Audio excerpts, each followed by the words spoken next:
The chandeliers of Merivale House blazed with 1,000 candles, casting golden light across the polished marble floors, where London's elite gathered in their finest silks and jewels. The winter ball of Countess Merivale was always the event that reopened the season after the Christmas respite, and tonight the ballroom hummed with anticipation, gossip, and the sweet strains of a waltz that seemed to float through the air like perfume. Ladies fanned themselves behind painted ivory, their eyes sharp as they catalogued every entrance, every gown, every whispered scandal that might provide entertainment for the months ahead. Gentlemen stood in clusters near the windows, discussing politics and horses, while their gazes wandered toward the dance floor where young ladies twirled in their fathers' approved arms. But beneath all the glittering normalcy, there was something else tonight, something that made the air feel charged, as though the very atmosphere knew that fate was about to collide with itself in the most spectacular fashion. Verena Lockridge stood at the top of the grand staircase, her gloved hand resting lightly on the banister as she surveyed the scene below, with an expression that revealed nothing of the storm raging in her chest. She had spent exactly 367 days away from this world, 367 days rebuilding herself from the ruins of a scandal that had nearly destroyed her, and now here she stood, returned like a ghost from a past that refused to stay buried. Her gown was a masterpiece of midnight blue silk that seemed to capture the very essence of winter starlight, cut daringly low across her shoulders in a way that would have been unthinkable for the girl she had been a year ago. But that girl was gone, burned away in the fires of humiliation and heartbreak, and in her place stood a woman who had learned that survival required more than tears and prayers.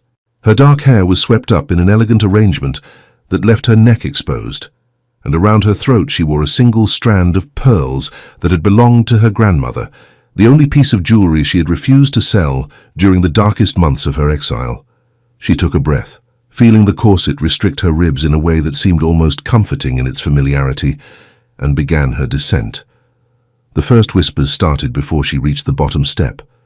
She could feel eyes turning toward her like flowers following the sun, could sense the ripple of recognition moving through the crowd as people realized who she was and began the rapid calculations that society demanded. Was she to be acknowledged or cut? Had enough time passed for forgiveness, or was the scandal still too fresh? Verena kept her chin high and her expression serene, though inside she felt like a soldier walking into battle without armor. She had spent weeks preparing for this moment, rehearsing in front of mirrors until her smile looked genuine, and her walk conveyed confidence rather than terror. Her aunt, Lady Pemberton, had insisted that she must return to London eventually, that hiding away in the country would only confirm the worst rumors and doom her to a life of exile from everything she had once known. And so Verena had come, armed with nothing but determination and a heart that had learned to beat despite being shattered. She accepted a glass of champagne from a passing footman and moved through the crowd with deliberate grace, nodding to acquaintances who seemed surprised to see her and ignoring those who turned away with theatrical disdain. The ballroom was exactly as she remembered it, from the enormous portrait of the late Earl of Merivale that dominated one wall to the strategic arrangement of potted palms that created intimate corners for clandestine conversations. She had attended dozens of balls in this very room, had danced until her feet ached and laughed until her cheeks hurt, had believed with the foolish certainty of youth that her life would unfold like a fairy tale, with guaranteed happiness at the end. How naive she had been, how blindly trusting in a world that rewarded beauty and breeding but showed no mercy to those who stumbled. Miss Lockridge. Lady Pemberton appeared at her elbow, her angular face set in an expression of determination. The Duchess of Silverton has expressed a desire to speak with you. This is an excellent opportunity. Verena nodded, understanding that her aunt was essentially commanding her to be charming and grateful for any crumbs of acceptance that society deigned to throw her way. She followed Lady Pemberton through the crowd, aware that conversations paused as they passed and then resumed with renewed intensity. The Duchess of Silverton was a formidable woman whose approval could open doors or slam them shut with equal finality, and Verena knew that this interaction would be watched and dissected by everyone present. She curtsied with perfect form when introduced, and endured the Duchess's sharp-eyed examination with composure that cost her more than anyone watching could possibly know. "So you've returned," the Duchess said finally, her voice carrying the weight of judgment. "Your aunt tells me you've been residing in Yorkshire." "Yes, Your Grace. I found the countryside conducive to reflection and recovery." Verena kept her tone neutral, offering neither excuses nor defiance. The Duchess's lips twitched in what might have been approval or amusement. "Reflection is a luxury afforded to those with the strength to face what they see in the mirror. Tell me, Miss Lockridge, have you emerged from your reflection with wisdom or merely bitterness?" It was a test, Verena realized, and a dangerous one. The wrong answer would confirm her as either weak or vindictive, neither of which would serve her return to society. "I've emerged with clarity, Your Grace," she said quietly. "The understanding that one's worth is not determined by a single moment, no matter how catastrophic it may seem." The Duchess studied her for a long moment, before nodding once sharply. "Then perhaps there is hope for you yet. Society is cruel but not entirely without mercy for those who demonstrate genuine character. We shall see what the season brings." With that pronouncement she swept away, leaving Verena feeling as though she had just survived the first battle of a very long war. Lady Pemberton squeezed her arm in approval, but before she could speak, a sudden hush fell over the ballroom like a blanket dropped from the ceiling. Conversation stuttered and died, the musicians played their last notes and fell silent, and every head turned toward the main entrance where a figure stood framed in the doorway, like a portrait of aristocratic perfection. Verena felt the blood drain from her face even before she looked, because she knew with a certainty that lived in her bones exactly who had arrived. Damien Hawkesbury, Duke of Ashbourne, entered the ballroom with the kind of presence that made lesser men feel inadequate, and women's hearts raced despite their better judgment. He was dressed in formal black that emphasized his broad shoulders and lean frame, his dark hair perfectly styled, his expression one of carefully controlled indifference that Verena recognized as his armor against a world that constantly demanded his attention. He was beautiful in the way that dangerous things often are, and as he moved through the parting crowd toward the Countess, Verena felt a year's worth of carefully constructed defenses begin to crumble. She had loved this man with the kind of desperate totality that only the young and foolish can achieve. She had believed every word he whispered, had trusted in promises made in moonlit gardens, and stolen moments when the world seemed to exist only for the two of them.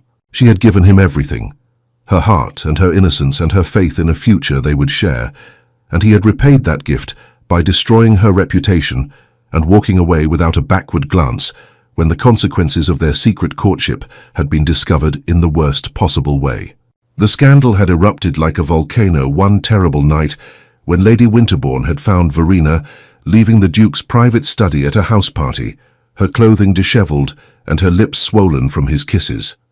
That the Duke had been proposing marriage at that very moment, that Verena had believed herself on the verge of becoming the happiest woman in England, meant nothing when weighed against the appearance of impropriety. Lady Winterbourne had screamed for witnesses, and within hours the story had spread through the house party, and then London like wildfire, embellished with each retelling until Verena found herself painted as a scheming temptress who had tried to trap the Duke into marriage through seduction. And Damien had not defended her. When his formidable mother, the Dowager Duchess, had summoned him and demanded he denounce the relationship to save the family reputation, he had done exactly that. He had stood before Verena in a room full of hostile witnesses and declared that she had pursued him relentlessly, that he had never made promises of marriage, that her claims were the desperate fantasies of a woman with more ambition than sense. She still remembered the look in his eyes as he spoke those words, how they seemed to plead for understanding even as they delivered destruction. She had waited for him to recant, to fight for her, to prove that what they had shared was real and worth defending, but he had simply bowed, offered his insincere regrets for any misunderstanding, and left her to face the consequences alone. Now he stood in the same ballroom where they had first danced together, and Verena found herself unable to look away, despite knowing that every eye in the room was watching to see how this drama would unfold. The Duke completed his greeting with the Countess and turned to survey the assembled guests, his gaze sweeping across the crowd with aristocratic disinterest until suddenly, inexplicably, it stopped. His eyes locked onto hers across the length of the ballroom, and for one suspended moment the world ceased to exist. Verena saw shock flash across his features, quickly followed by something that looked almost like pain before the mask of indifference slammed back into place. But it was too late, because she had seen the truth beneath the facade, had recognized that whatever else he might be, he was not indifferent to her presence. The music began again, breaking the spell, and couples moved onto the dance floor as though nothing momentous had occurred. But Verena knew better, because her hands were shaking and her heart was racing, and she felt like she might shatter into 1,000 pieces if she didn't get out of that room immediately. She murmured an excuse to her aunt and moved quickly toward the terrace doors, desperate for air and escape from the suffocating weight of all those staring eyes. The night air hit her face like a slap, cold and sharp, and exactly what she needed to pull herself back from the edge of panic. The terrace overlooked the Countess's famous gardens, now sleeping under a light dusting of snow that made everything look clean and pristine, as though the earth itself was starting fresh. Verena gripped the stone balustrade and focused on breathing, on feeling the bite of winter air in her lungs and the solid reality of stone beneath her palms. She had survived the last year because she had learned to live with the pain rather than trying to escape it, had accepted that some wounds never fully heal but can be managed. Seeing Damien should not have affected her this way, should not have brought back all the feelings she thought she had buried so carefully. "You shouldn't be out here alone." His voice came from behind her, low and rough in a way she remembered from whispered conversations in darkened corners. "It's not safe." Verena didn't turn around, because she couldn't trust herself to maintain composure if she looked at him directly. "I wasn't aware that terraces had become dangerous in my absence, Your Grace. Has London developed a plague of aggressive shrubbery?" She heard him move closer, felt his presence like heat at her back. "You know what I mean. A lady alone in a dark garden is an invitation for gossip, and you of all people should be careful about appearances." The casual cruelty of that statement, the implication that she bore responsibility for her own destruction, snapped something inside her. Verena spun to face him, all the rage and hurt of the past year blazing in her eyes. "How dare you? How dare you stand there and lecture me about reputation when you are the architect of my ruin? You destroyed me with your silence and your cowardice, and now you have the audacity to suggest that I should be more careful." Damien flinched as though she had struck him, and good, she thought savagely, let him hurt even a fraction of what she had endured. Up close he looked older. There were lines around his eyes that hadn't been there before, and a hardness to his jaw that spoke of sleepless nights and difficult choices. But he was still devastatingly handsome, still possessed the kind of magnetism that made her body betray her better judgment by wanting to move closer instead of away. "I did what I had to do," he said finally, his voice carefully controlled. "My mother made it clear that if I acknowledged our relationship, she would destroy your family. Your father's financial troubles were not as secret as you believed, Verena. One word from the Dowager Duchess to the right creditors, and your entire family would have been ruined, not just you. I chose the lesser of two evils." The words hit her like physical blows, and she struggled to process what he was saying. Her father's financial problems had been carefully hidden, or so she had thought. But if the Dowager Duchess had known about them, if she had used that knowledge as leverage against Damien, then everything Verena had believed about his betrayal shifted slightly out of focus. But it didn't change the fundamental truth, which was that he had sacrificed her to save himself and his precious family name. "So you threw me to the wolves to save them," she said bitterly. "That's supposed to make me feel better. You're still a coward, Damien. You had a choice and you chose your comfort and position over my honor and happiness.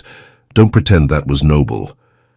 His hand shot out and gripped her arm, not painfully but firmly enough that she couldn't pull away, without making a scene that would be visible to anyone who happened to look out the terrace windows.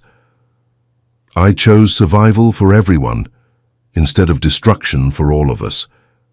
Do you think I wanted to hurt you? Do you think it didn't destroy me to say those things, to watch you suffer and know I was the cause? I have lived with that guilt every day for the past year, have endured my mother's satisfaction and society's approval while feeling like I was dying inside. Then you should have fought harder, Verena whispered, and was horrified to feel tears threatening. She had sworn she would never cry over this man again, had spent months teaching herself to be strong and independent, and whole without him. You should have chosen me. Something in Damien's expression cracked, the careful control giving way to raw emotion that made him look younger and more vulnerable than she had ever seen him. I did choose you. I chose you by keeping you alive and your family intact. My mother didn't make idle threats, Verena. She would have destroyed everyone you loved without hesitation if I had defied her. At least this way you survived, even if you hate me for it. Before Verena could respond, before she could sort through the tangle of emotions that his confession had unleashed, a voice cut through the night air like a knife. How touching, the Duke explaining away his sins to his former plaything. I do hope we're not interrupting. They both turned to find Lady Celestia Pembroke standing in the terrace doorway, flanked by two other women, whose expressions radiated malicious glee. Lady Celestia was beautiful in a cold, calculating way, and had been one of Verena's closest friends before the scandal. Afterward, she had led the charge in cutting Verena from polite society, and Verena suspected it had less to do with moral outrage and more to do with the fact that Celestia had always wanted Damien for herself. Lady Celestia, Damien said coolly, releasing Verena's arm and stepping back to put proper distance between them. I was merely ensuring that Miss Lockridge was well. The ballroom was quite warm. Oh, I'm sure you were, Celestia purred, moving closer with the grace of a predator. Just as you were ensuring her well-being last year when she was found leaving your study in a state of considerable dishevelment.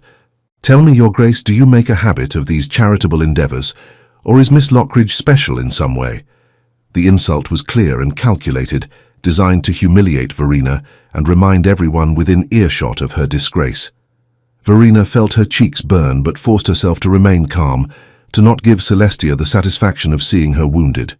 She had learned in her exile that bullies fed on fear and pain, and the only way to defeat them was to refuse to provide either. Lady Celestia, she said with icy politeness, I had forgotten how your mind tends to inhabit the gutter.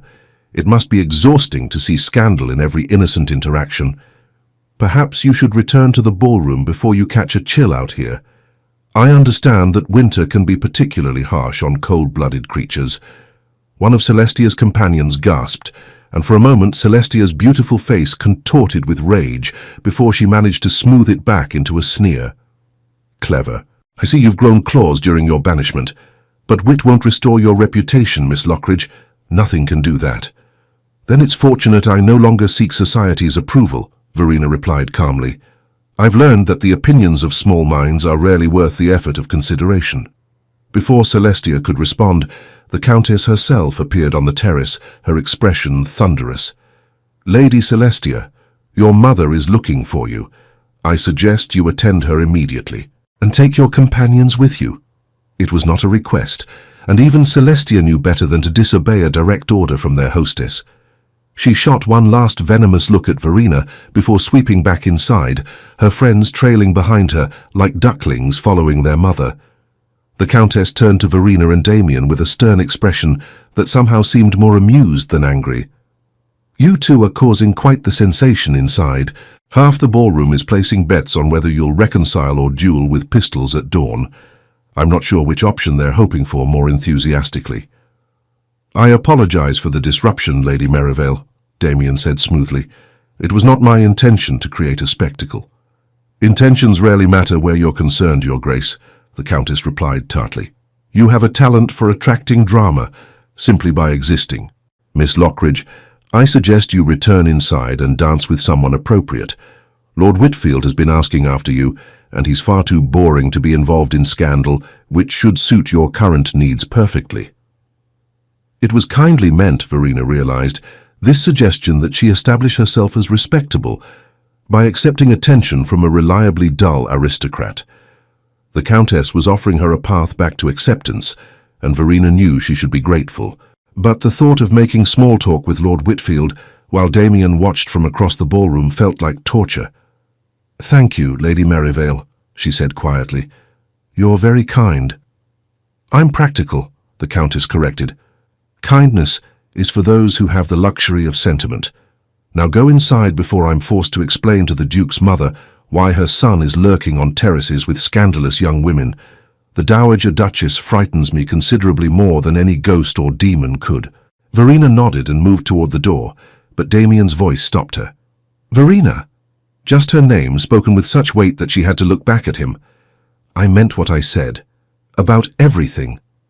She held his gaze for a long moment, seeing past the aristocratic mask to the man beneath, the one who had whispered poetry to her in moonlit gardens and promised her forever. "So did I," she said finally. "About everything." Then she walked back into the ballroom, leaving him standing in the cold with the Countess and the ghosts of what they had once been. The rest of the evening passed in a blur of forced conversations and dances with partners whose names Verena immediately forgot. Lord Whitfield turned out to be exactly as boring as advertised, droning on about sheep breeding with the kind of enthusiasm most men reserved for horses or hounds. She smiled and nodded, and felt Damien's gaze on her like a physical touch, tracking her movements from wherever he stood, making his own obligatory social appearances. She danced with 3 other gentlemen, accepted compliments on her gown from several ladies who seemed cautiously willing to acknowledge her again, and endured her aunt's whispered instructions about maintaining proper behavior. By the time the ball ended, and she finally escaped to her aunt's carriage, she felt exhausted in a way that had nothing to do with physical exertion. "You did well tonight," Lady Pemberton said, as they rattled through the dark London streets. "Better than I expected, truthfully. The Duchess of Silverton's approval will help considerably, and I saw several hostesses who seemed inclined to extend invitations. If you continue to behave with discretion, you may yet salvage something from the wreckage of last year." Verena stared out the window at the passing houses, thinking about how different her life had become from what she had imagined. A year ago, she had believed herself on the verge of becoming a duchess, of living a life filled with love and purpose and meaning.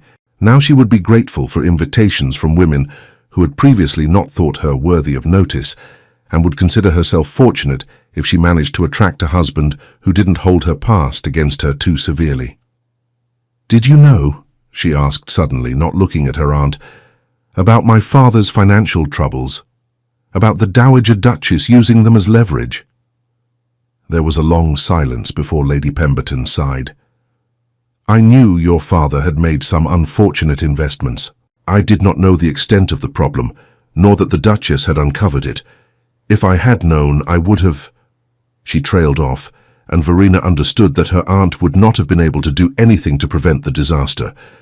The Dowager Duchess of Ashbourne wielded power that few could match, and she had never been one to let sentiment interfere with protecting her family's interests.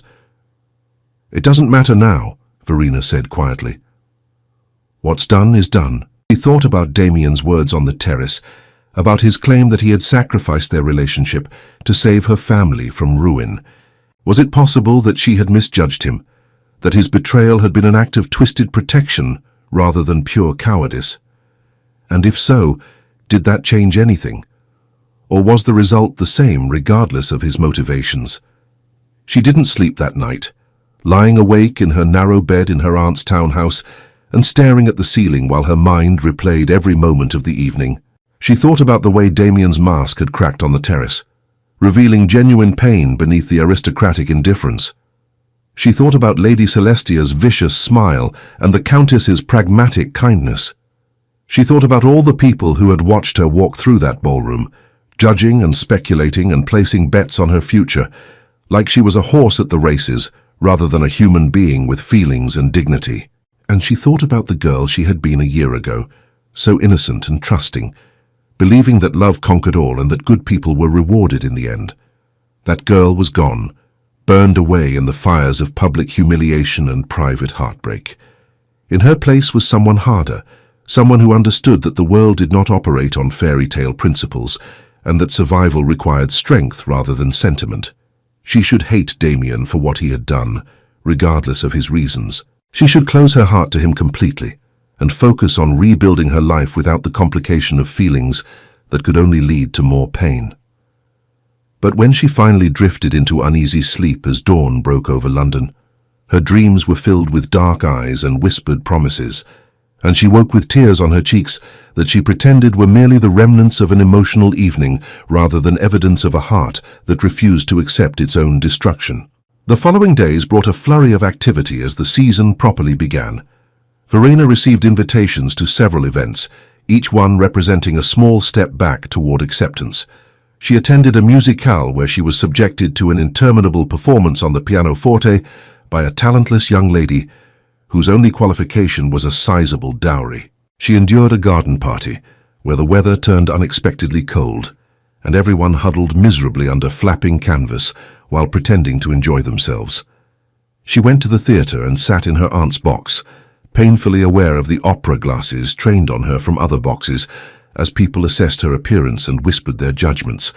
And at every event, Damien was there, not approaching her, not speaking to her, but present nonetheless, his gaze finding hers across crowded rooms as though drawn by some invisible cord.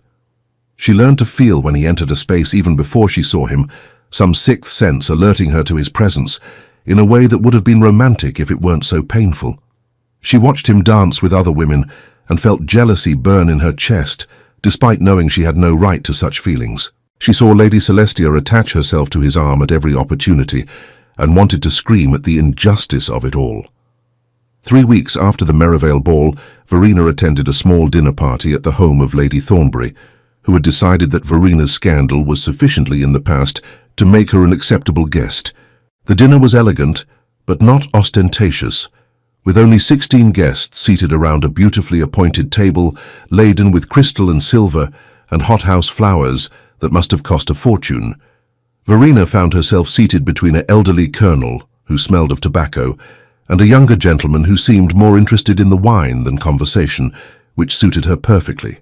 She was managing the meal with reasonable composure when Lady Thornbury's butler appeared and murmured something in his mistress's ear that made her eyes widen with alarm.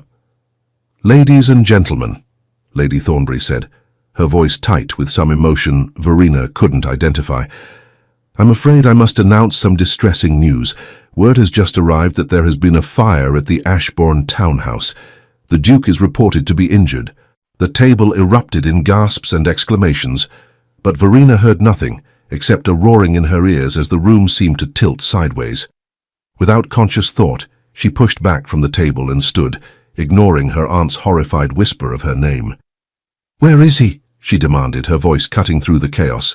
"Which hospital?" Lady Thornbury looked shocked by her intensity.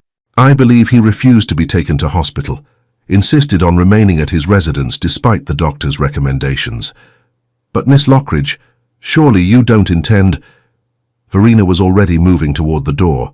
Propriety and reputation be damned. She heard her aunt calling after her, but didn't stop, couldn't stop because the thought of Damien injured or worse was more than she could bear. She commandeered Lady Thornbury's carriage with a combination of desperation and determination that left the butler speechless, and gave the coachman directions to the Ashbourne townhouse in Mayfair with such authority that he obeyed without question. The streets passed in a blur as the carriage raced through the night, and Verena's mind conjured increasingly terrible scenarios of what she might find. Fire was a constant terror in London, where so much was built of wood and lit by candles, and warmed by fireplaces that could spark disaster with a single stray ember.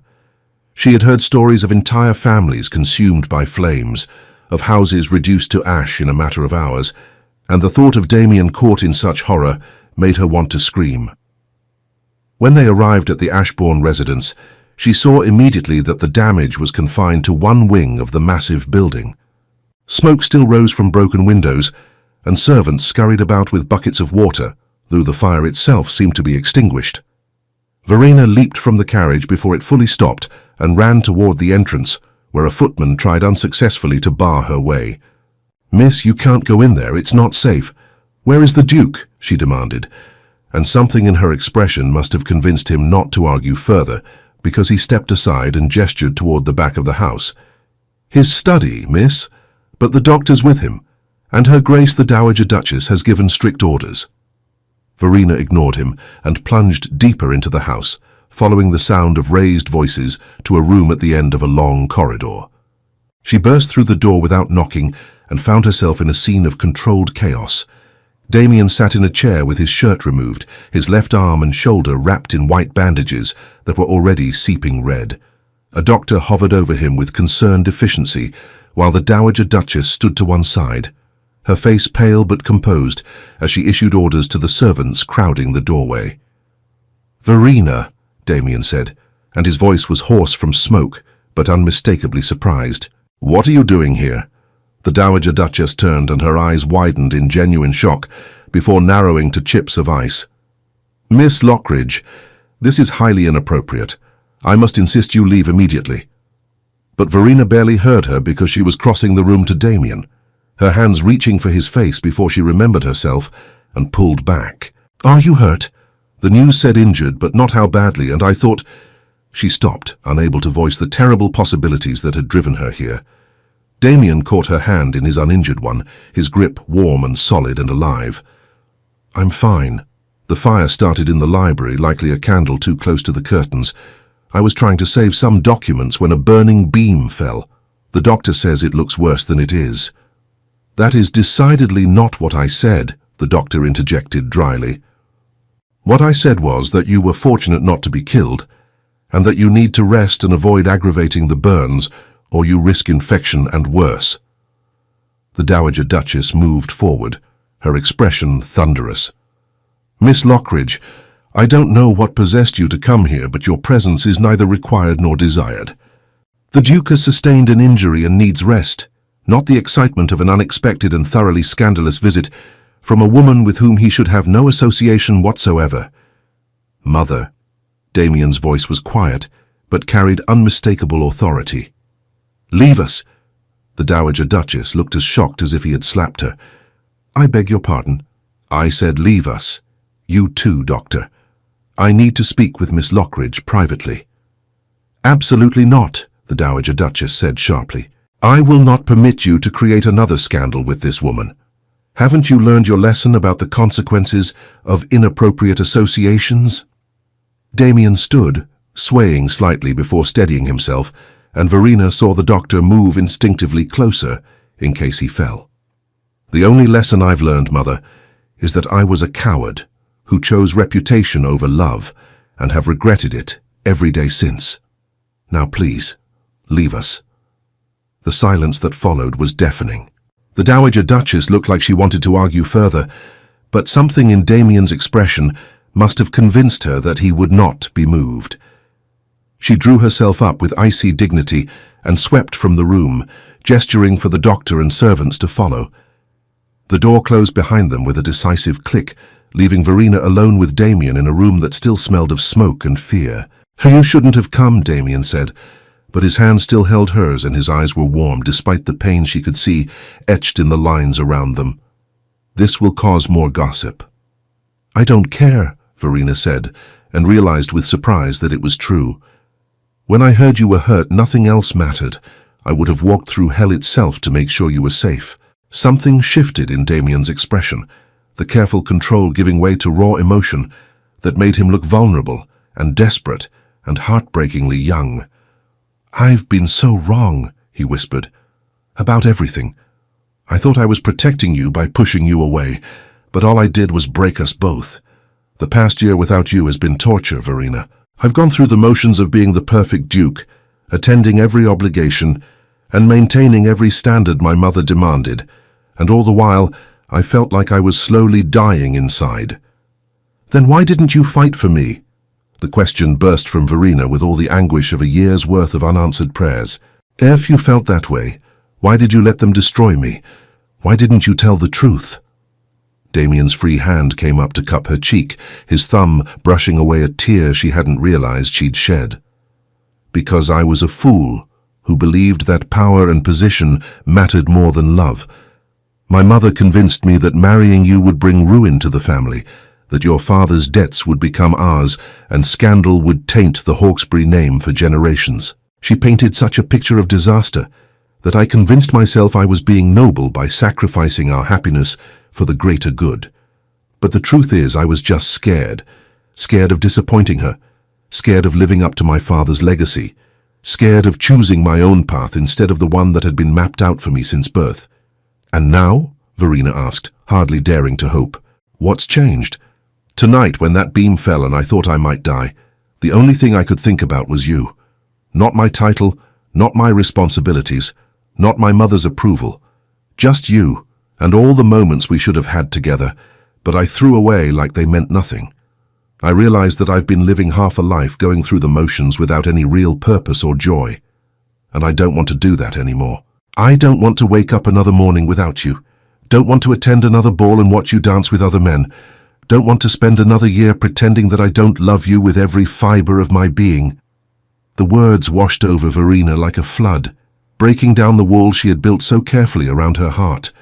She wanted to believe him, wanted to trust that this time would be different, but fear held her back. Your mother will never accept this. She'll do everything in her power to separate us again. Then let her try, Damien said fiercely. I'm done living my life according to her dictates. I'm the Duke now, not her, and it's past time I started acting like it. If she threatens your family again, I'll use my own resources to protect them.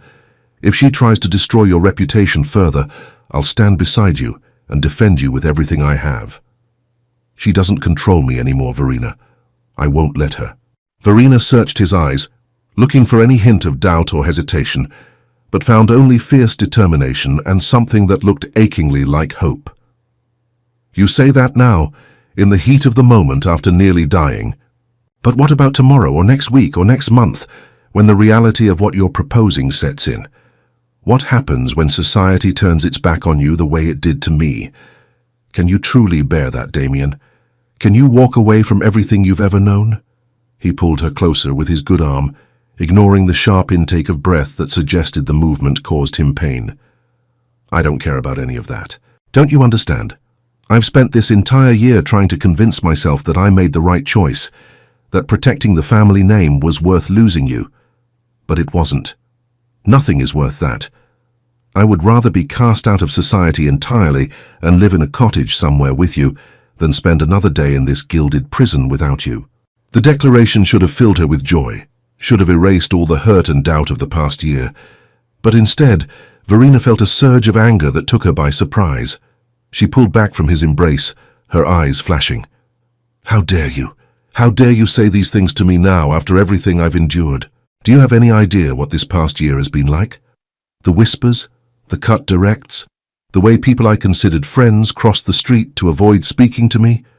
I had to rebuild myself from nothing, had to find strength I didn't know I possessed, just to survive each day.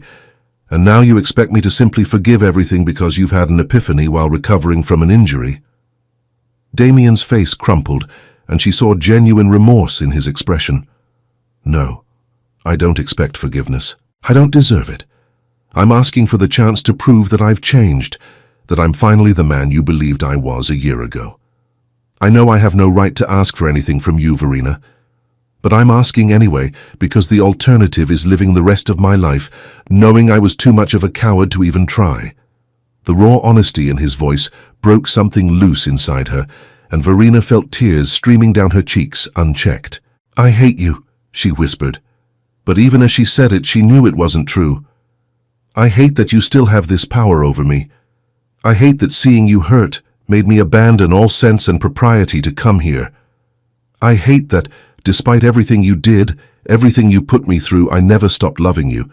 Not for a single day. Verena? He breathed her name like a prayer, and then his mouth was on hers, desperate and demanding and achingly familiar. She knew she should pull away, should maintain the dignity and distance she had worked so hard to cultivate, but instead she found herself kissing him back with a year's worth of longing and heartbreak and hope she had been too afraid to acknowledge. His good arm wrapped around her waist, pulling her flush against him, and she could feel his heart racing beneath her palms where they rested on his bare chest. The kiss deepened, becoming less about passion and more about connection, about two souls recognizing each other after being torn apart. When they finally broke apart, both breathing heavily, Verena rested her forehead against his and tried to make sense of the chaos of emotions swirling through her. This doesn't fix everything, she said quietly. One kiss doesn't erase a year of pain. I know, Damien replied, his hand coming up to tangle in her hair. But it's a start. Let me prove myself to you, Verena. Let me show you that I mean every word I've said. I'll court you properly this time, in full view of society and my mother and anyone else who wants to object. I'll make it clear to everyone that you are the woman I intend to marry, and if they don't like it, they can all go to hell." A laugh bubbled up from somewhere deep inside her, surprising them both. "You really have changed. The old Damien would never have suggested defying society so boldly. The old Damien was an idiot who nearly lost the best thing that ever happened to him," he said seriously. "The new Damien has learned that some things are worth fighting for, and you're at the top of that very short list." Before Verena could respond, the door burst open and the Dowager Duchess swept back in, her face a mask of cold fury. "I gave you privacy, Damien, because I believed you would use it to send Miss Lockridge away appropriately. Instead, I returned to find you in an embrace that is entirely inappropriate for an unmarried couple, particularly one with your complicated history. Miss Lockridge, you will leave immediately, and if you have any sense of decency remaining, you will not attempt to contact my son again." Verena felt Damien tense beside her, but before he could speak, she stepped forward to face the Dowager Duchess directly. She had spent a year being cowed by society's judgment and other people's opinions, and she was done with it. "With all due respect, Your Grace, I will leave when I choose to leave, and whether or not I contact the Duke in the future will be determined by him and me, not by you. You may have wielded power over both of us in the past, but those days are over." The Dowager Duchess's eyes widened in shock before narrowing dangerously. "You insolent girl! Do you truly believe you can speak to me in such a manner without consequences?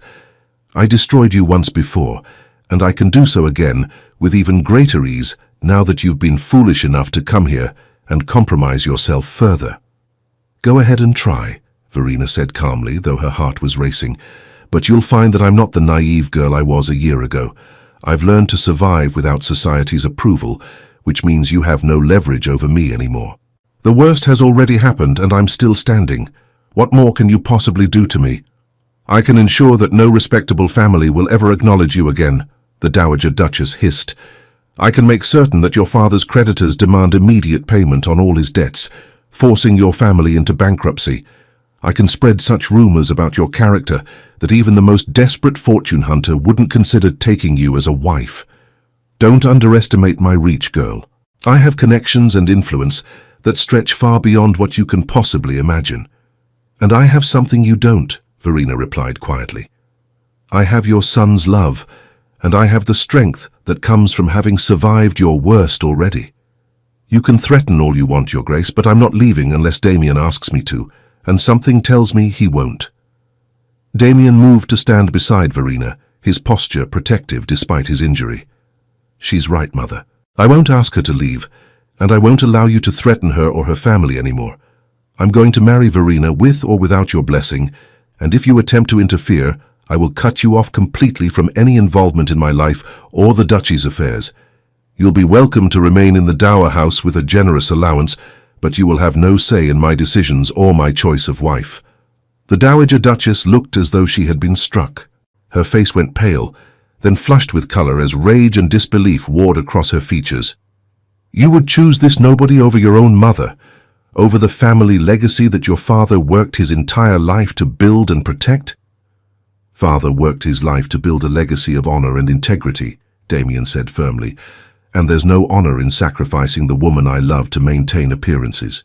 I'm choosing Verena, and I'm choosing the kind of man I want to be rather than the puppet you've been trying to make me. That's my final word on the matter." For a long moment, the Dowager Duchess simply stared at her son, and Verena could see the calculation happening behind her eyes as she weighed her options and realized she was truly losing control. Then, with deliberate precision, she drew herself up and delivered her final blow. "Very well. Marry your little scandal if you must, but don't expect me to attend the wedding or acknowledge her as my daughter-in-law, and don't come crying to me when society turns its back on you both and you realize what you've thrown away for the sake of infatuation." With that, she swept from the room in a rustle of expensive silk, leaving behind a silence that felt heavy with the weight of bridges burned and futures irrevocably altered. Verena felt her knees go weak now that the confrontation was over, and Damien caught her with his good arm, guiding her to sit in the chair he had vacated. "That went well," she said weakly, and was surprised when Damien laughed. "Better than I expected, honestly. She didn't threaten to disinherit me or have us both arrested for moral turpitude, so I'm counting it as a victory." He knelt beside her chair, wincing slightly at the movement, and took her hand in his. "Are you all right? I know that was difficult." Verena looked down at their joined hands and felt something settle inside her, a sense of rightness that she hadn't experienced in over a year. "I'm terrified," she admitted. "Your mother is right about one thing. Society will make our lives very difficult if we go through with this. We'll be cut from invitation lists, excluded from events, subjected to gossip and speculation. Your friends will distance themselves, and people we've known our entire lives will treat us like pariahs." "I know," Damien said seriously, "and I won't pretend it will be easy. But Verena, I would rather face all of that with you by my side than spend another day living the half-life I've been enduring. We'll find our own happiness, create our own circle of friends from people who value character over reputation. We'll travel if London becomes too suffocating. Spend time at the country estate where society's rules matter less. We'll build a life together that's genuine and real, rather than the performance I've been giving for the past year." She cupped his face with her free hand, seeing the sincerity in his eyes and feeling the last of her resistance crumble. "You're asking me to take an enormous leap of faith, to trust that this time will be different, that you won't abandon me again when things get difficult." "I know I am," he acknowledged, "and I know I haven't earned that trust yet. But I'm asking you to give me the chance to earn it back, one day at a time, one choice at a time. Let me prove that I'm worthy of your love, Verena. Let me spend the rest of my life making up for the pain I've caused you." The vulnerability in his voice, the absolute honesty of his plea, shattered the last of the walls around her heart. She had spent a year trying to hate him, trying to convince herself that she was better off without him, but the truth was that she had never stopped loving him despite everything. And maybe, just maybe, he deserved the chance to prove that he had truly changed. "All right," she whispered, and saw hope flare in his eyes like a candle in darkness. "I'll give you that chance. But Damien, if you hurt me again, if you choose duty or reputation over me one more time, I'm gone. I won't give you a third opportunity to break my heart. Do you understand?" "Completely," he said, and then he was kissing her again, softer this time, a kiss that felt like a promise and a prayer and the beginning of something new. When they broke apart, he rested his forehead against hers and said quietly, "I'm going to do this properly. Tomorrow I'm going to call on your aunt and formally request permission to court you. Then I'm going to take you driving in Hyde Park at the fashionable hour where everyone can see us together. I'm going to make it abundantly clear to all of London that you are under my protection and that anyone who treats you with disrespect will answer to me." "That will cause an enormous scandal," Verena pointed out, though she couldn't help smiling at his determination.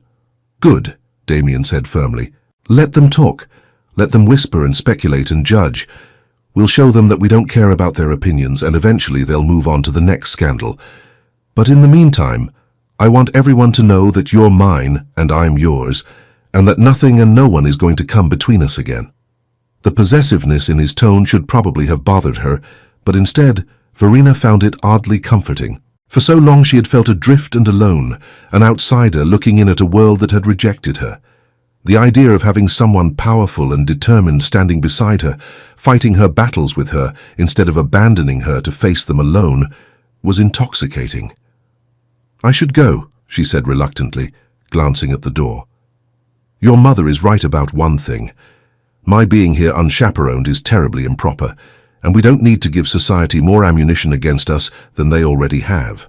"Probably wise," Damien agreed, though he made no move to release her hand. "But before you go, I want you to promise me something. Promise me that no matter what happens in the coming weeks, no matter what my mother or Lady Celestia or anyone else tries to do to separate us, you won't run away. You'll come to me, talk to me. Let me fight for us instead of assuming the worst and retreating." It was a fair request, given how their last separation had unfolded largely due to miscommunication and assumptions. Verena nodded slowly. "I promise. But you have to promise me the same thing. No more sacrificing our happiness for some misguided sense of duty or protection. If there's a problem, we face it together. Together, Damien echoed, and sealed the promise with a kiss that left her breathless and dizzy and more hopeful than she had been in a very long time. When Verena finally returned to her aunt's townhouse in the borrowed carriage, she found Lady Pemberton pacing the drawing room in a state of agitation that bordered on panic. "There you are. Do you have any idea what you've done?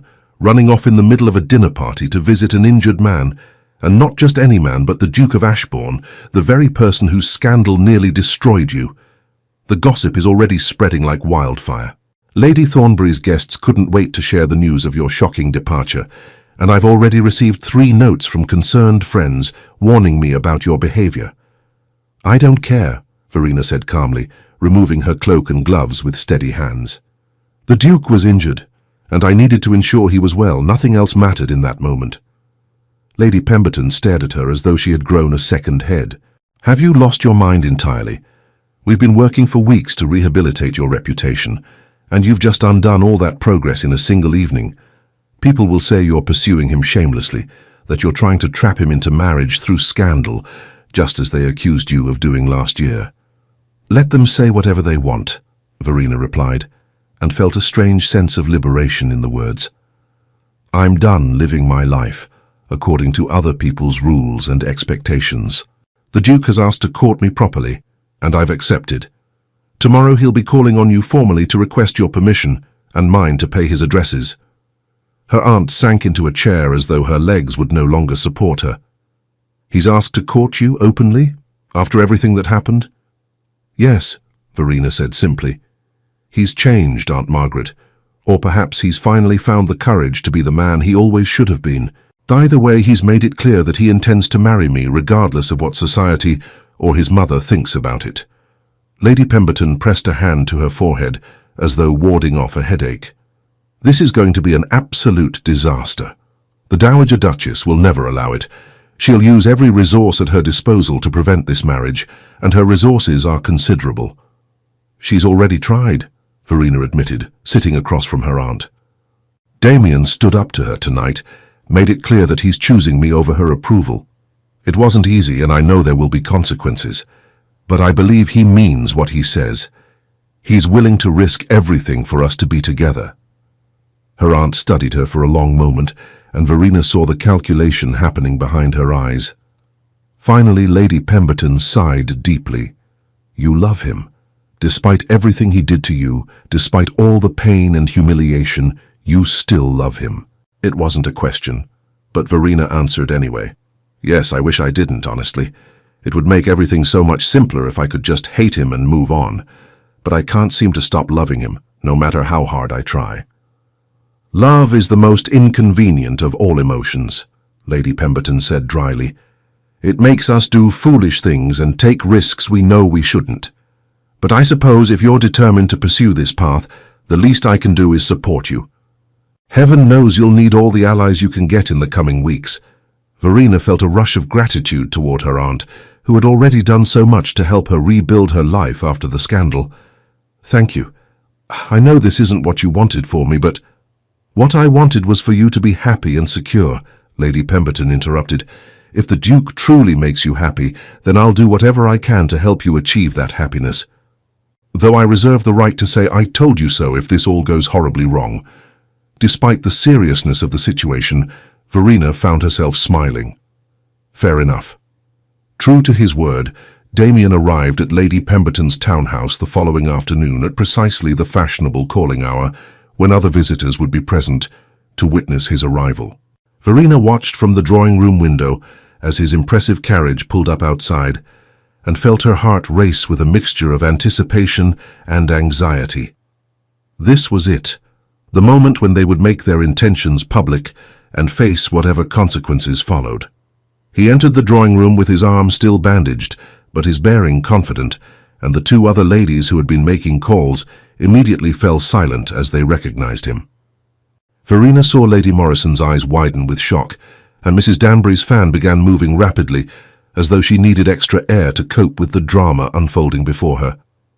"Lady Pemberton," Damien said, bowing formally to her aunt. "Thank you for receiving me. I hope I'm not intruding."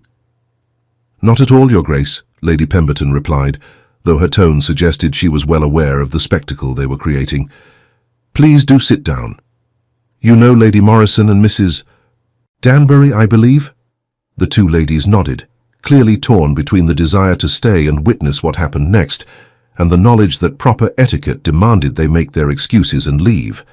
Damien solved their dilemma by acknowledging them briefly, before turning his attention fully to Verena, who had risen from her seat when he entered. "Miss Lockridge," he said, and the warmth in his voice was unmistakable. "You look lovely today. I trust you're well." "Quite well, thank you, Your Grace," Verena replied, playing her part in the formal dance of courtship while hyper-aware of their audience. "I was relieved to hear that your injury is not as serious as initially feared." "Thanks in large part to your concern," he said, and there was no mistaking the meaning in his words. Lady Morrison gasped softly, and Verena knew that by tomorrow morning all of London would know that the Duke of Ashbourne had essentially acknowledged that Verena had visited him the previous evening. Lady Pemberton cleared her throat pointedly. "Your Grace, perhaps you would care for some tea?" "That would be most kind," Damien replied, but his eyes never left Verena's face. "However, before we settle in for tea, I wonder if I might have a word with you privately, Lady Pemberton. There is a matter of some importance I wish to discuss." This was it, Verena realized. He was going to formally request permission to court her, right here and now with witnesses present to spread the news throughout society. It was a bold move, one that would make it impossible for either of them to retreat without causing an even greater scandal. Lady Morrison and Mrs. Danbury were practically vibrating with excitement, and Verena could already imagine the letters they would write and the calls they would make as soon as they left this house. Lady Pemberton rose with admirable composure. "Of course, Your Grace. Ladies, if you'll excuse us for a moment. Verena, perhaps you could show Lady Morrison that book of poetry she was asking about earlier." It was a transparent excuse to separate Verena from the Duke while he spoke with her aunt, but it served the purpose of maintaining propriety while still allowing their audience to witness the general outline of what was happening. Verena led the two ladies toward the bookshelves on the far side of the room, painfully aware of their avid attention, as they pretended to be interested in literature while clearly straining to overhear the conversation happening near the fireplace. She couldn't make out the words, but she could see Damien speaking earnestly to her aunt, could see Lady Pemberton's expression shifting from resignation to something that might have been cautious approval. The conversation lasted perhaps 5 minutes, though it felt like an eternity. And then her aunt was nodding and Damien was bowing, and they were both turning to look at Verena with expressions that made her heart soar. "Miss Lockridge," Lady Pemberton said formally, "His Grace has requested permission to pay his addresses to you, and I have granted that permission contingent upon your own feelings in the matter. Do you wish to receive the Duke's attentions?" Every eye in the room was on her, and Verena knew that this moment would define everything that came after. If she said no, she would save herself from potential future heartbreak, but would always wonder what might have been. If she said yes, she was choosing a path that would be difficult and fraught with obstacles, but one that offered the possibility of genuine happiness. "Yes," she said clearly, her voice steady despite the emotions churning inside her. "I would be honored to receive His Grace's attentions." The smile that broke across Damien's face was worth every moment of uncertainty and fear. He crossed the room to her side, taking her hand in his and raising it to his lips in a gesture that was both formally proper and intimately possessive. "Then, with your aunt's permission and your consent, I would very much like to take you driving in Hyde Park this afternoon. The weather is fine, and I believe the fresh air would do us both good." Everyone in the room understood what he was really saying, that he intended to parade their courtship through the most public venue in London, making it impossible for anyone to pretend they didn't know about his intentions. It was a declaration of war against propriety and his mother's machinations, and Verena loved him all the more for his boldness. "I would like that very much," she said, squeezing his hand gently. Lady Morrison and Mrs. Danbury made their excuses shortly after, clearly eager to spread the news of what they had witnessed. As soon as they were gone, Lady Pemberton sank into her chair and regarded Damien with a mixture of exasperation and grudging respect. "You certainly don't do anything by halves, do you, Your Grace? By tomorrow, every drawing room in London will be buzzing with news of your courtship. I hope you're prepared for the consequences." "I am," Damien said firmly, "and I want everyone to know exactly where I stand. Miss Lockridge's reputation suffered because of my cowardice last year. The least I can do now is make it absolutely clear that she has my full support and protection." "The Dowager Duchess will be furious," Lady Pemberton pointed out. "My mother's feelings are no longer my primary concern," Damien replied. "Verena's happiness is." An hour later, Verena found herself seated beside Damien in his elegant open carriage as they made their way toward Hyde Park.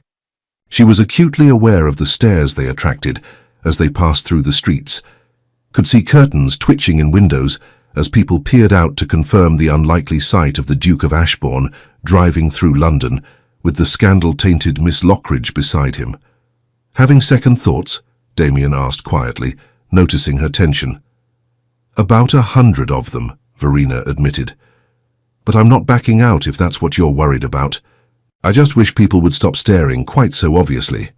"They'll have plenty more to stare at when we reach the park," Damien said with grim humour. "The fashionable hour is when everyone goes to see and be seen. We'll be providing the entertainment for the entire ton this afternoon." He wasn't wrong. When they entered Hyde Park, Verena saw heads turning all along Rotten Row, the popular riding path where London's elite came to parade their finest horses and newest fashions.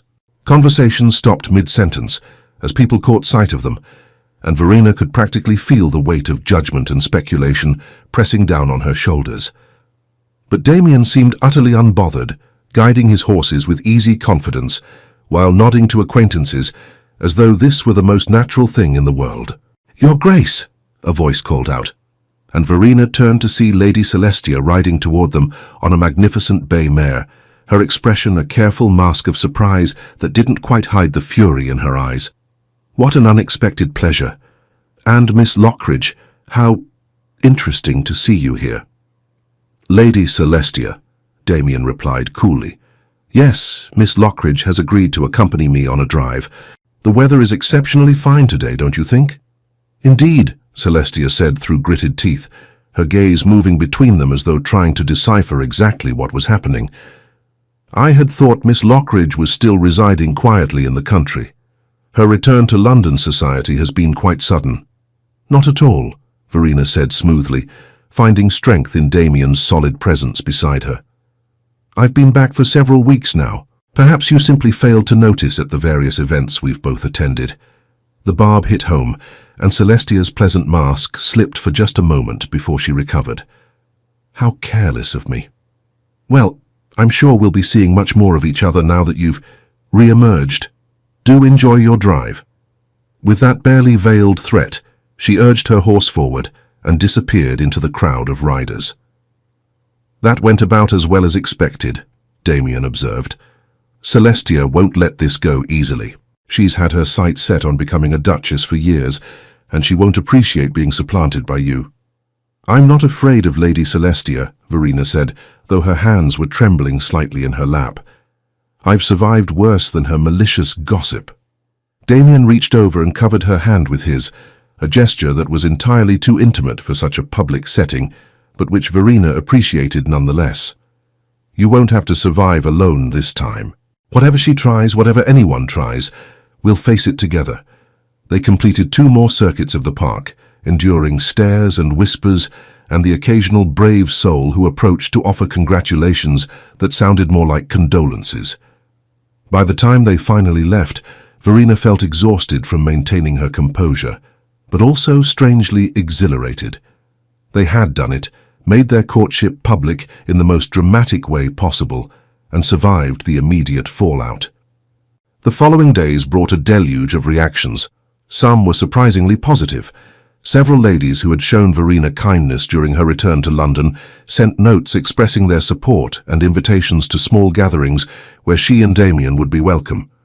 But there were also plenty of negative responses. 3 hostesses who had previously invited Verena to upcoming events sent apologetic notes withdrawing their invitations, clearly not wanting to risk the Dowager Duchess's displeasure by hosting her son's controversial courtship.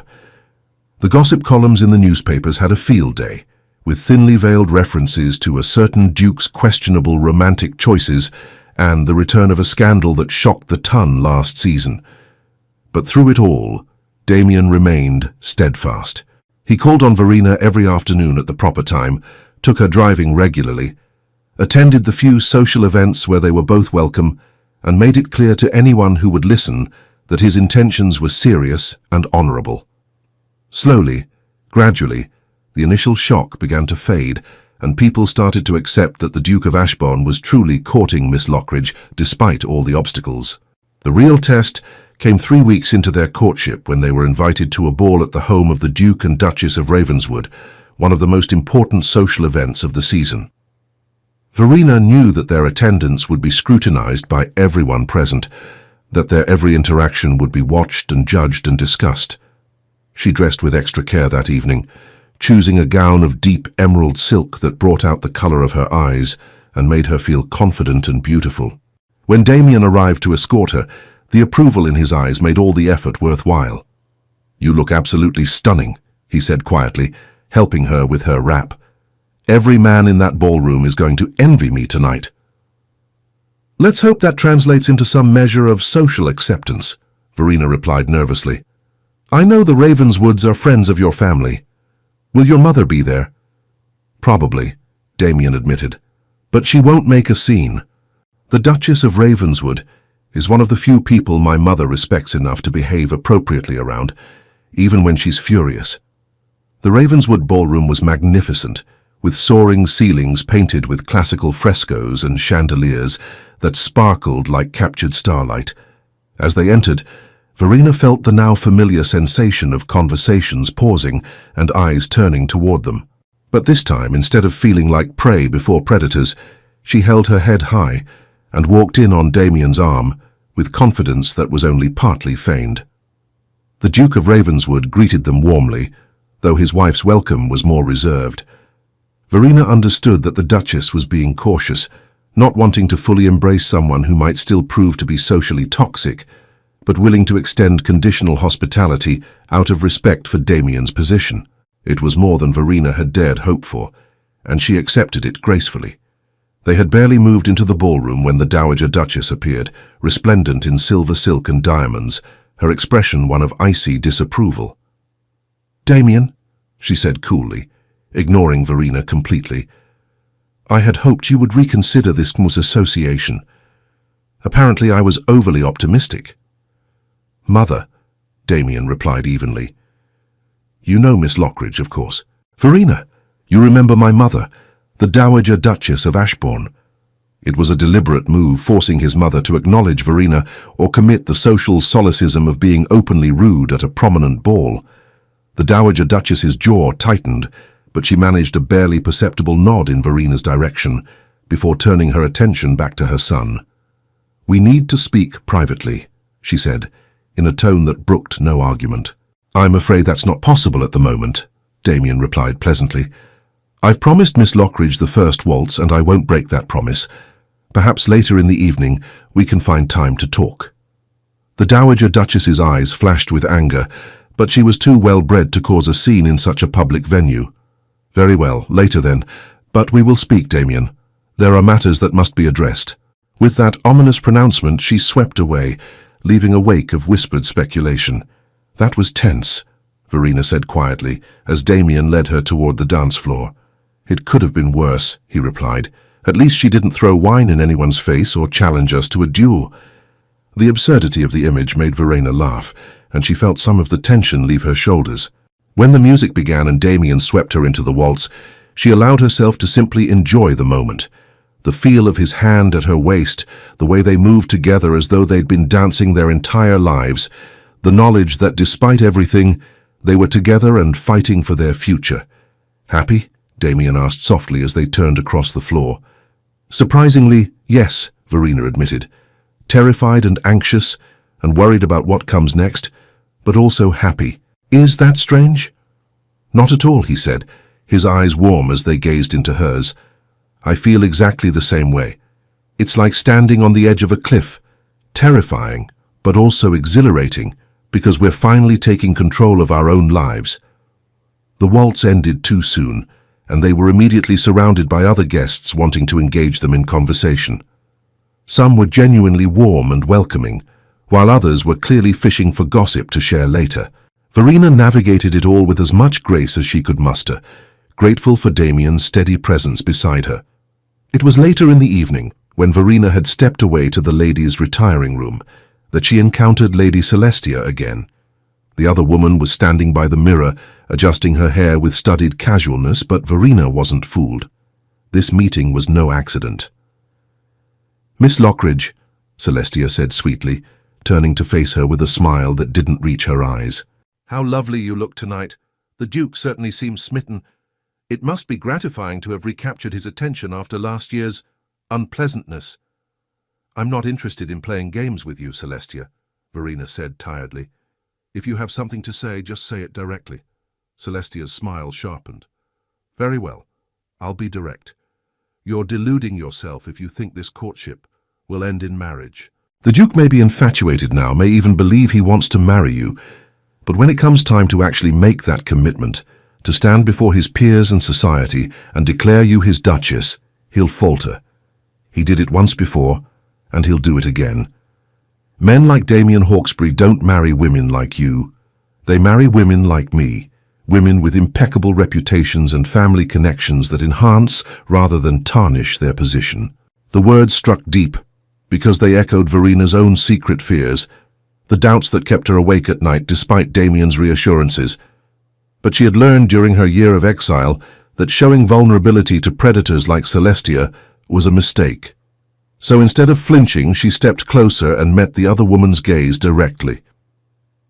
"You know what the difference is between you and me, Celestia. I don't need to marry a duke to have value and worth. I've learned to stand on my own, to find strength in myself rather than in a man's title or society's approval. You, on the other hand, have built your entire identity around landing the right husband, and you're terrified because you can see that slipping away. The Duke doesn't want you, he never did. And all the scheming and malicious gossip in the world won't change that fundamental truth."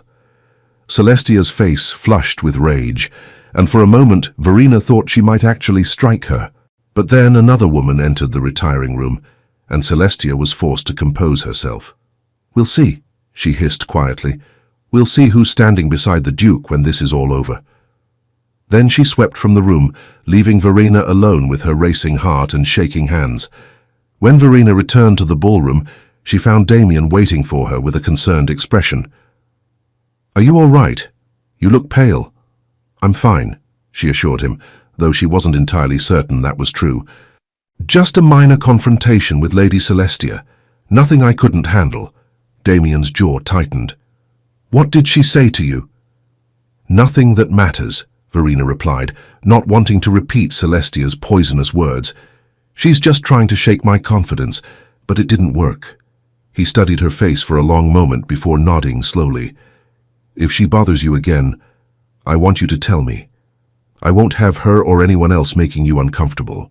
They stayed at the ball for another hour, fulfilling their social obligations and demonstrating to everyone present that they were a united front.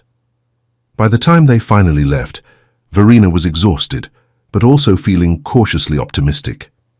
They had survived another test, had shown society that they weren't going to be intimidated or driven apart by gossip and disapproval. The carriage ride back to Lady Pemberton's townhouse was quiet, both of them lost in their own thoughts. When they arrived, Damien helped her down and walked her to the door, his hand warm and solid around hers. "Thank you for tonight," he said quietly, "for standing beside me despite how difficult I know it is. I don't tell you often enough how much I admire your courage and strength." Verena felt tears prick her eyes at the sincerity in his voice. "Thank you for giving me something worth being courageous for. A year ago I thought my life was over. Now I'm starting to believe that maybe it's just beginning." He cupped her face in his hands and kissed her gently, a kiss that spoke of promise and commitment and a future they were building together one difficult day at a time. When he pulled back, his eyes were shining with emotion. "I love you, Verena Lockridge. I should have said it a year ago, should have shouted it from the rooftops instead of hiding behind my mother's demands and society's expectations. But I'm saying it now, and I'll keep saying it every day for the rest of our lives if you'll let me.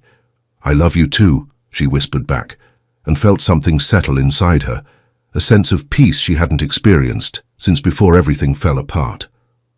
"Despite all the reasons I shouldn't, despite everything that's happened and everything that might still go wrong, I love you." They stood there on her aunt's doorstep for a long moment, neither wanting to break the spell, until finally the door opened and Lady Pemberton appeared with a knowing expression.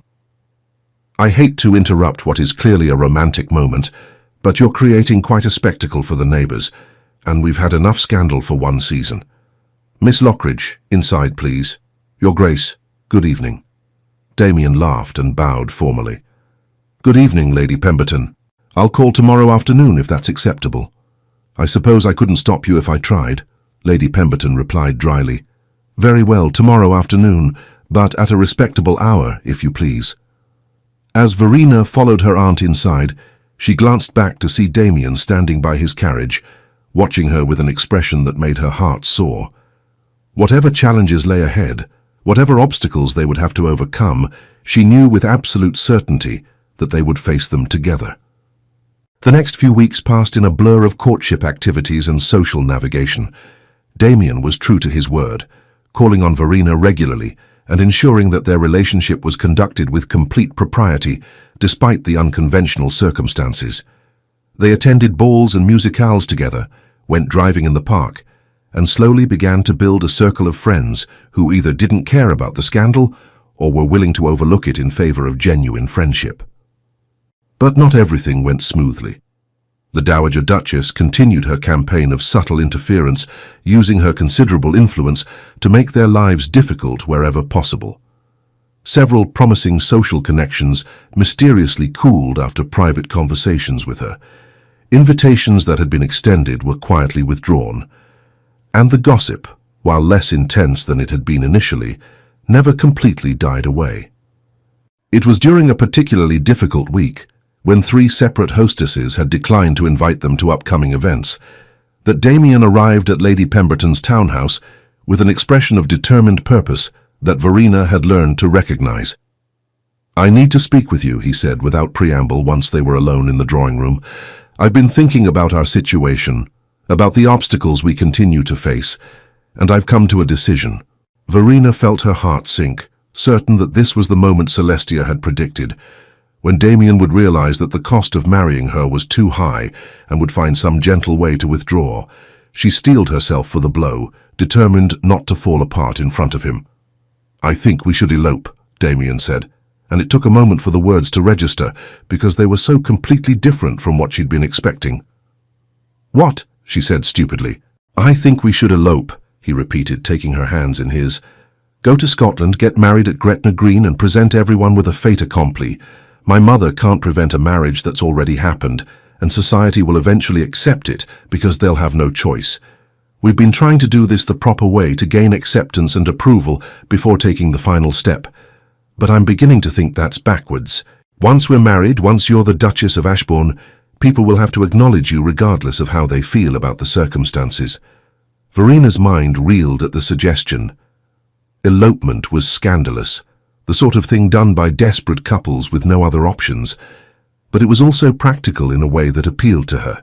They could avoid months more of social maneuvering and her fear that Damien might change his mind. On the other hand, it would rob them of a proper wedding and would likely enrage the Dowager Duchess beyond all reconciliation.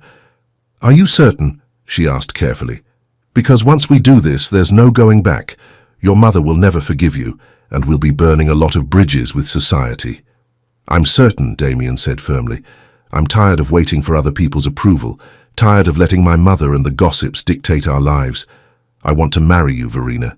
Not someday in the distant future after we've jumped through enough hoops to satisfy everyone else, but now, as soon as possible. Will you elope with me?" It was madness. It was impulsive and reckless, and exactly the kind of scandal that had destroyed her reputation in the first place. But looking into Damien's eyes, seeing the absolute certainty and love shining there, Verena found herself nodding. "Yes," she said, and felt a wild surge of excitement chase away her anxiety. "Yes, let's do it. Let's elope and get married and start our lives together, without waiting for permission from people, who will never fully accept us anyway. Damien's face broke into a brilliant smile, and he pulled her into his arms, spinning her around in a circle that made her laugh breathlessly. "We'll leave tomorrow night," he said, setting her back on her feet. "I'll arrange everything, the carriage, the route, accommodation along the way. Can you be ready?" "I'll be ready," Verena promised, her heart racing with a mixture of fear and exhilaration. "Should we tell my aunt?" "Not until we're gone," Damien said practically. "She'll try to talk us out of it, and the fewer people who know our plans, the less chance there is of my mother finding out and trying to stop us. We'll leave her a letter explaining everything." They spent the next day in a state of barely contained excitement mixed with anxiety.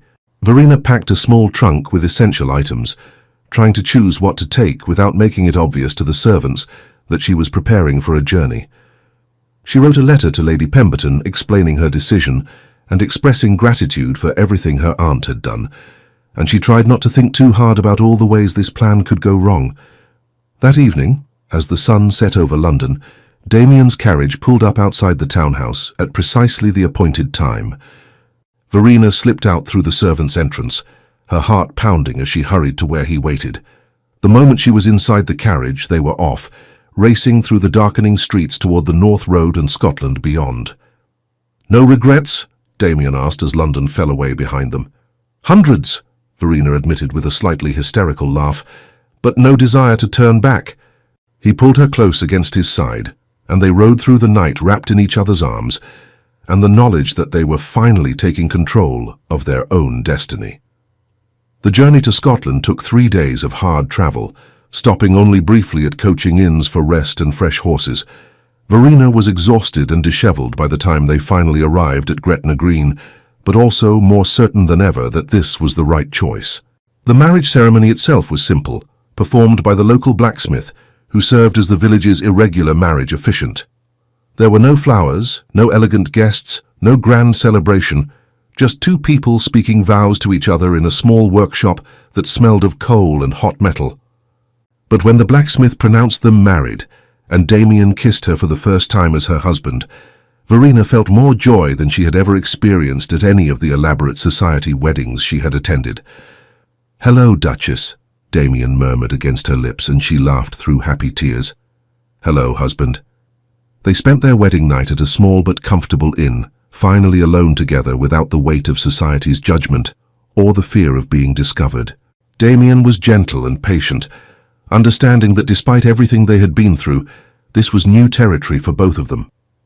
And when Verena woke the next morning wrapped in her husband's arms, watching sunlight stream through the window of their modest room, she felt a contentment she had thought lost forever. "We should probably send word to London," she said reluctantly, "before someone raises a hue and cry about our disappearance." "Already done," Damien replied, pressing a kiss to her temple. "I sent a messenger last night while you were sleeping. By now my mother and your aunt both know that we're married. I imagine the reactions are dramatic." That was putting it mildly, as they discovered when they finally returned to London a week later. The Dowager Duchess had apparently gone into seclusion at the Dower House, refusing to speak to anyone about her son's scandalous elopement. Lady Pemberton was torn between relief that Verena had secured such an advantageous match and fury at having been deceived about their plans. And society was, predictably, ablaze with gossip about the Duke who had thrown propriety to the winds and married his scandal-tainted love at Gretna Green. But the one thing no one could dispute was that Verena was now the Duchess of Ashbourne, with all the rights and privileges that title entailed. Women who had cut her just weeks before now had to acknowledge her or risk insulting one of the most powerful dukes in England. Invitations that had been withdrawn were hastily re-extended, and slowly, grudgingly, society began to accept what had happened. The first real test came at the Duchess of Silverton's annual autumn ball, one of the most prestigious events of the season. Verena dressed with extra care for the occasion, choosing a gown of midnight blue silk that complemented her new diamonds, a wedding gift from Damien that had belonged to his grandmother rather than his mother. As they prepared to leave, she caught sight of herself in the mirror and barely recognized the confident woman staring back at her. "Nervous?" Damien asked, coming to stand behind her and placing his hands on her shoulders. "Terrified," she admitted, This will be the first time I appear in society as your Duchess. Everyone will be watching to see if I measure up." "You'll more than measure up," he said firmly, meeting her eyes in the mirror. "You're stronger, smarter, and more compassionate than half the women in that ballroom combined. And you're my wife, which means you have every right to hold your head high and expect to be treated with the respect your position deserves."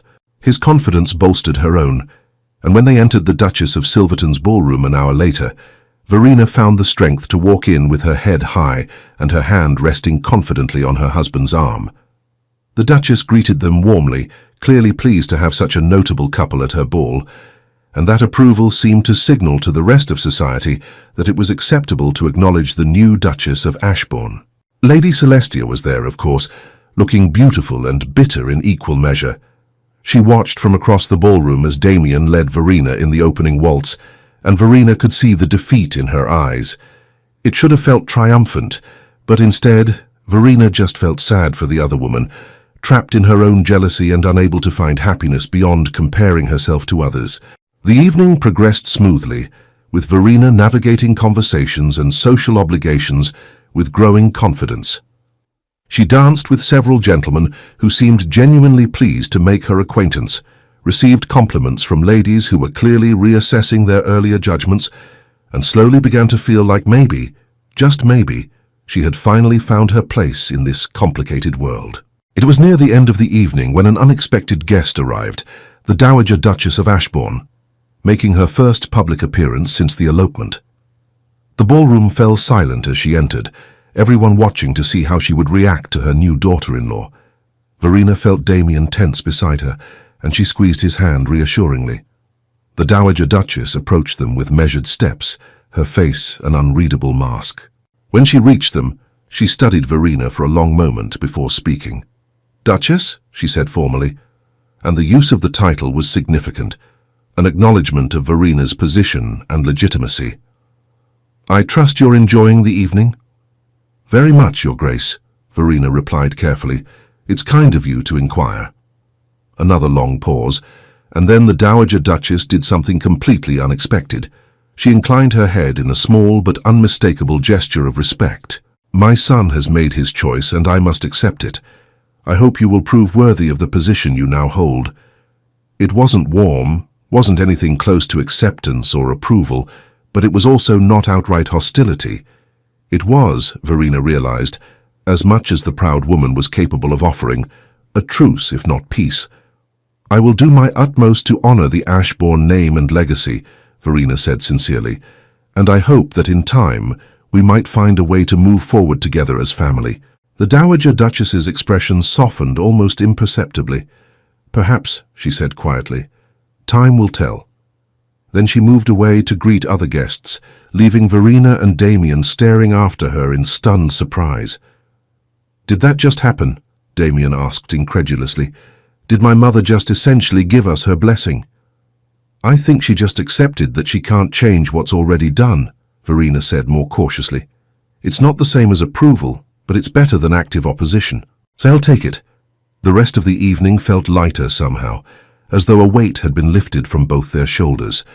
They danced and laughed and enjoyed themselves in a way they hadn't been able to before, finally free from the constant tension of wondering when the next attack or obstacle would appear.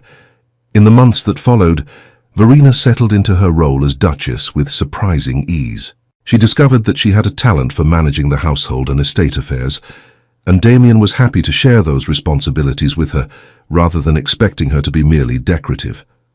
They divided their time between London and the country estate, finding joy in the quieter moments away from society's constant scrutiny. The Dowager Duchess gradually thawed in her attitude toward Verena, though their relationship never became truly warm. But they learned to coexist civilly, and eventually even developed a grudging mutual respect.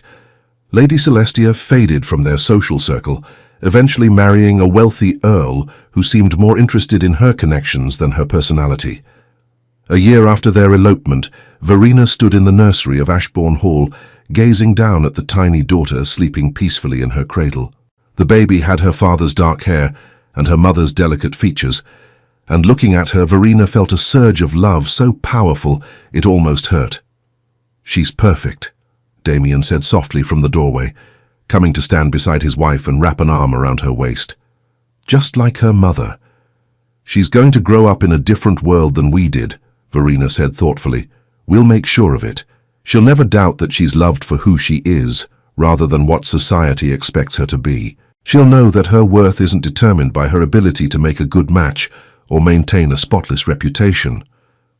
She'll be strong and brave like you, Damien agreed, pressing a kiss to Verena's temple. And she'll know that love is worth fighting for, even when the whole world seems set against you. Verena leaned back against her husband, feeling grateful for the long, difficult journey that had brought them to this moment. The scandal that had nearly destroyed her had ultimately led to something better than she could have imagined, a partnership built on genuine love and mutual respect rather than societal obligation. "Do you ever regret it?" she asked quietly. "Everything you gave up to be with me? The easy path you could have taken if you'd married someone else?" Damien turned her in his arms so he could look into her eyes. "Not for a single second. You're the best thing that ever happened to me, Verena. Every obstacle we faced, every difficulty we overcame was worth it to end up here with you and our daughter. I would do it all again in a heartbeat." She kissed him then, pouring all her love and gratitude into the gesture, and felt his arms tighten around her. Their daughter stirred in her cradle, making soft baby sounds, and they broke apart with matching smiles. "We should let her sleep," Damien whispered. "Come, let's go downstairs. Your aunt is arriving for dinner tonight, and you know how she likes everything to be perfect." As they left the nursery hand in hand, Verena reflected on how much had changed in the 2 years since that fateful winter ball, when she had returned to London broken and uncertain. She had learned that true strength came from within, rather than from society's approval. She had discovered that love required courage and the willingness to fight for what mattered most. And she had found that sometimes the most devastating setbacks could become opportunities for growth and transformation. The road had been difficult, filled with obstacles and heartbreak, and moments when giving up seemed like the easier choice. But she had persevered, had found the strength to demand the love and respect she deserved, and had built a life that was richer and more meaningful than the fairy tale she had once imagined. And that, Verena thought as she walked through her home beside the man who had learned to be worthy of her love, was worth every tear, every sleepless night, every moment of doubt and fear. Because true love wasn't the effortless romance of fairy tales, it was the choice to keep fighting, keep growing, keep building something real and lasting, even when the world tried to tear it apart.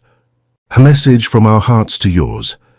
My dearest readers, beautiful souls who have journeyed with Verena through darkness into light, this message is for you, and it comes wrapped in all the love and care we hold for each person who finds themselves in these pages.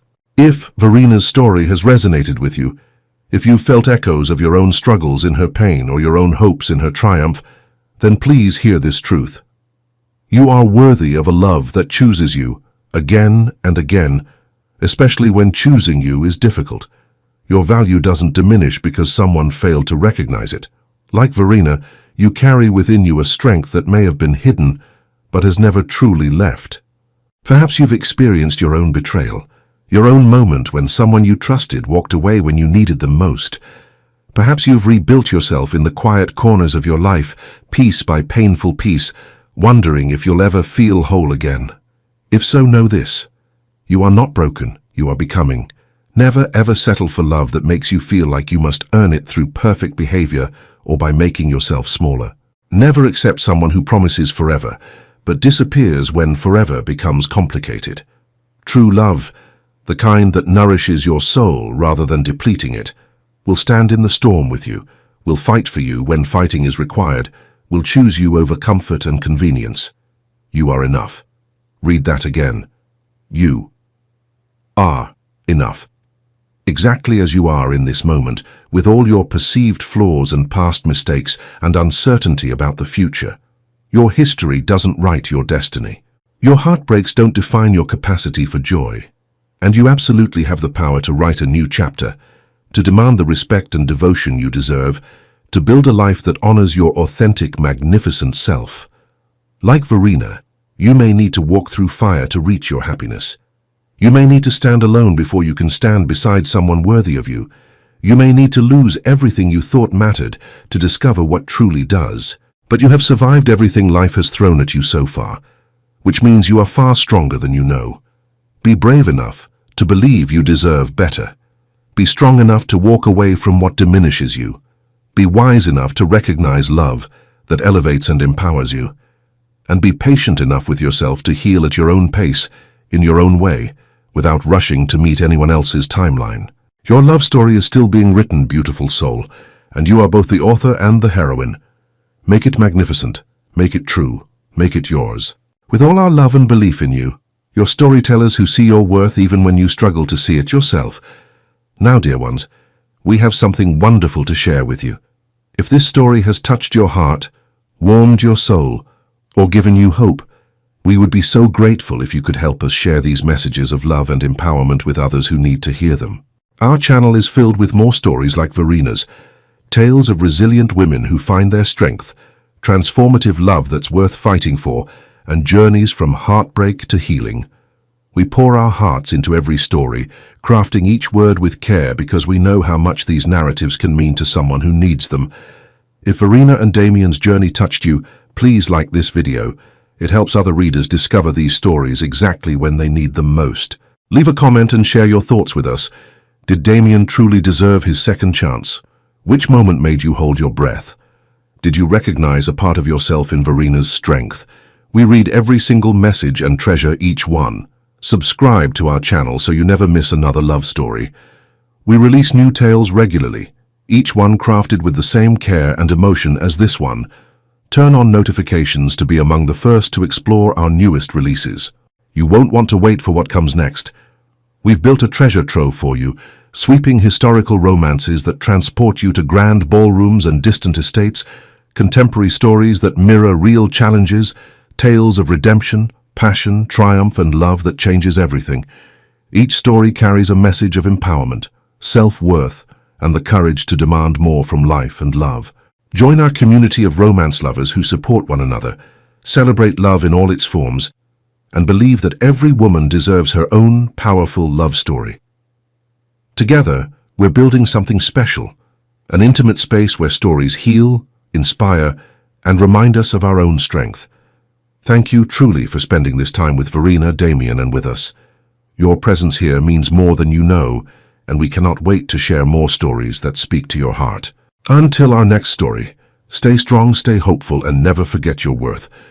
We'll see you very soon in another unforgettable tale, Echoes of Romance.